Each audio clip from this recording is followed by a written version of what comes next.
Bulletin के जरिए हम आपको दिखाएंगे अंतरिक्ष की दुनिया में भारत का बड़ा कदम चांद तक पहुंच चुका है। नमस्कार, आपके साथ मैं हूं पूजा और इस बुलेटिन में बात करेंगे उस मून मिशन की जिसके लिए बस अब कुछ घंटों का इंतजार बचा है और विक्रम लैंडर चांद की सतह पर उतरने को तैयार है। इसरो के वैज्ञानिकों ने सभी तैयारियां पूरी कर ली है। वैज्ञानिक विक्रम लैंडर की हर गतिविधि पे नजर बनाए हुए हैं और चांद से आई तस्वीरों का भी बारीकी से अध्ययन किया जा रहा है ताकि लैंडिंग के वक्त आने वाली दिक्कतों को सुलझाया जा सके।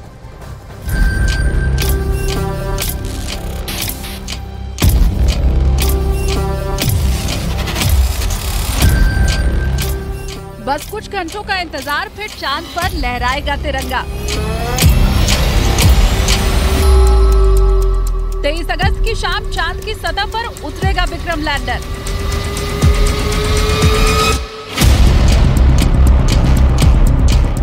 लैंडिंग के पहले 2 घंटे का वक्त वैज्ञानिकों के लिए सबसे अहम। 23 अगस्त को नहीं हुई लैंडिंग तो करना होगा 27 अगस्त का इंतजार। विक्रम लैंडर को चांद की सतह पर उतारने की पूरी कोशिश की जा रही है। इसरो वैज्ञानिक लैंडिंग के पहले की पूरी प्रक्रिया को अंजाम देने में लगे हैं।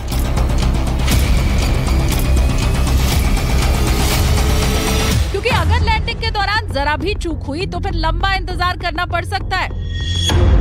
अगर किसी भी वजह से 23 अगस्त को लैंडर विक्रम चांद पर लैंड नहीं कर पाता तो फिर अगली कोशिश 27 अगस्त को की जाएगी और अगर उस दिन भी कामयाबी नहीं मिलती है तो फिर 29 दिन यानी करीब 1 महीने का करना होगा इंतजार, जो कि 1 लूनर डे और 1 लूनर नाइट के बराबर है। क्योंकि 23 अगस्त से मून पर लूनर डे की शुरुआत होगी। चांद पर 1 लूनर डे धरती के 14 दिनों के बराबर होता है और इन 14 दिनों के दौरान चांद पर लगातार सूरज की रोशनी रहती है। और चंद्रयान 3 में जो इंस्ट्रूमेंट लगे हैं उनकी लाइफ 1 लूनर दिन की है क्योंकि ये सोलर पावर से चलते हैं। यही वजह है कि अगर 23 अगस्त को लैंडिंग नहीं हो पाती तो इसके लिए पूरे 1 महीने का करना होगा इंतजार, जो कि 1 लूनर डे और 1 लूनर नाइट के बराबर है।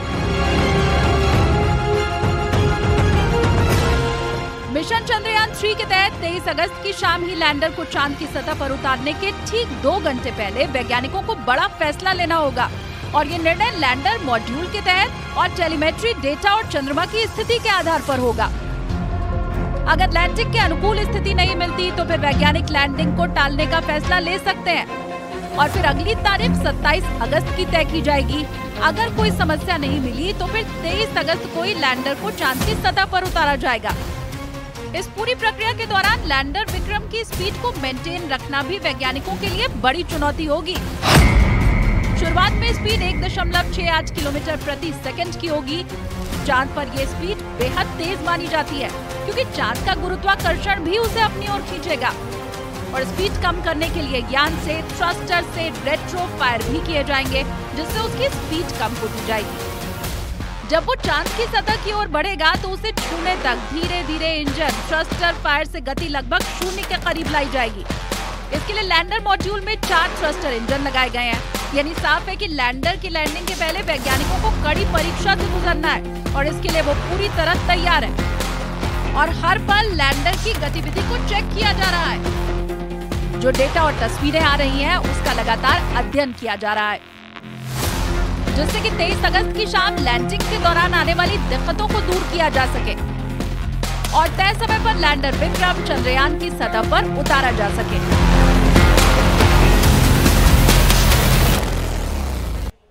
और अब आपको ग्राफिक्स के जरिए हम समझाते हैं कैसे चंद्रयान 3 चांद की सतह पर सॉफ्ट लैंडिंग करेगा और क्यों आखिरी के 15 मिनट लैंडिंग के लिए काफी अहम माने जा रहे हैं। ये हम आपको ग्राफिक्स के जरिए समझाने की कोशिश करते हैं। देखिए, ये सबसे अहम है, कल का दिन सबसे ज्यादा अहम है। और चांद पर सॉफ्ट लैंडिंग कैसे होगी? दरअसल चंद्रयान 3 की चांद से दूरी 25 गुना 134 किलोमीटर की है। ये इतनी दूरी है और चांद पर लैंडिंग का समय कल शाम 6:04 है, जो सबसे अहम हो जाता है और काउंटडाउन शुरू हो चुका है। चांद तक पहुंचने में 15 से 20 मिनट लगेंगे, यानी कि इतनी दूरी को 15 से 20 मिनट में पूरा कर लिया जाएगा। इस वक्त चंद्रयान 3 की रफ्तार 1680 मीटर प्रति सेकंड है, लेकिन धीरे धीरे स्पीड कम होगी। लैंडिंग के वक्त रफ्तार होगी 2 मीटर प्रति सेकंड, यानी कि कल जब शाम को 6:04 का वक्त होगा तो फिर रफ्तार कितनी होगी, लैंडिंग से पहले क्या होगा, 90 डिग्री घूमेगा चंद्रयान 3। ये काफी ज्यादा इंपॉर्टेंट है क्योंकि काफी सारे यहाँ पर सावधानी बरतनी होगी। रफ्तार कम करते हुए चंद्रयान 3 की सॉफ्ट लैंडिंग होगी, जो कि बेहद अहम हो जाता है क्योंकि चांद की डार्केस्ट साइड पर चंद्रयान 3 लैंड करने वाला है। ऐसे में भारत इतिहास रचने को तैयार है।